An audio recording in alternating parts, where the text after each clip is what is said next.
responsible. I care about my conference. I have been measured. I have given this time. I have given warning after warning after warning.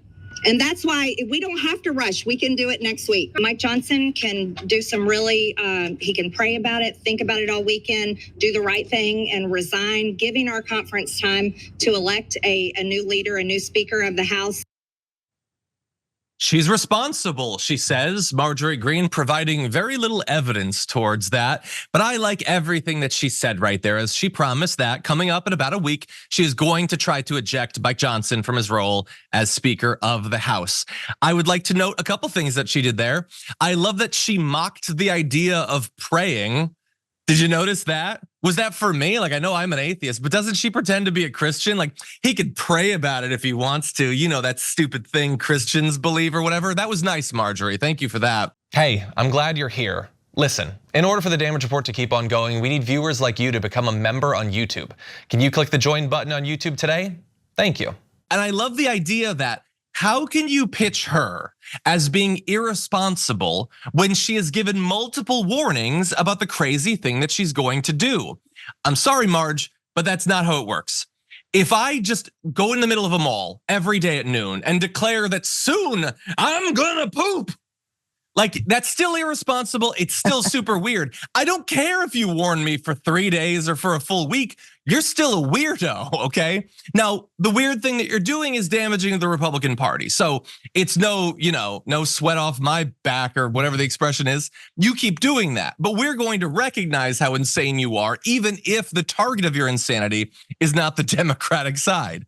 The issue for her is that she can keep warning and she can have her timeline of next week, but it doesn't seem as if it's going to work. House Democrats have already announced that if and when she tries to oust Speaker Mike Johnson, they are probably going to save him.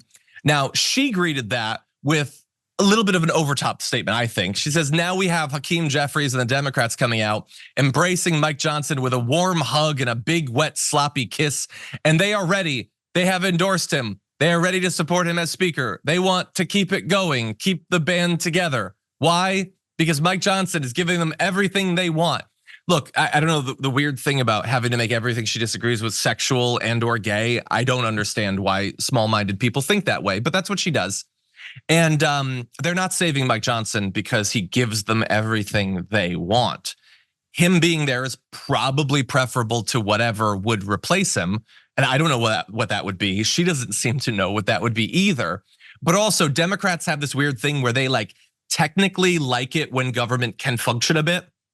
Now, I know that that's not a priority for Marjorie Greene, but wanting the government to function by having a speaker rather than having the House descend into chaos in the months between now and the presidential election does not mean that he gave them everything they wanted. He literally killed the bipartisan border security bill. How quickly she moves on from that. But Sharon, what do you make of this fight?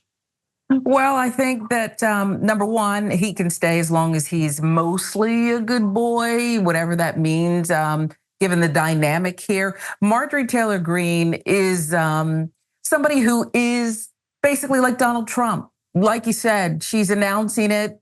She then goes through with it. She doesn't care. She actually said she likes him behind the scenes. What does she do to people she doesn't like?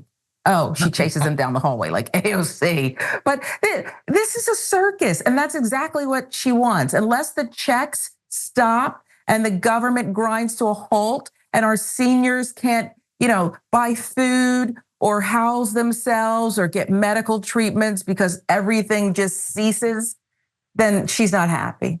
She's not happy. And you're right about the sloppy kiss too. I don't need to hear any more about this. I don't need to hear any more about bodily fluids and people doing what they do. We just want things to function a little bit. Yeah, and just as an aside, why is it that when you're on the right, anything that the government's gonna do that you don't like is being forced down your throat?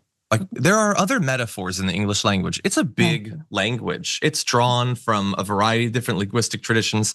There are other metaphors for something happening that you don't like other than something being forced down your throat.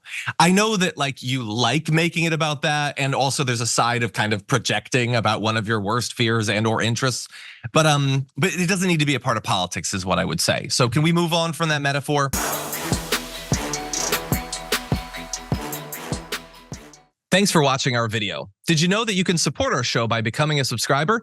Just click the subscribe button and also ring the bell so that you get notifications when we're live or when we post new content.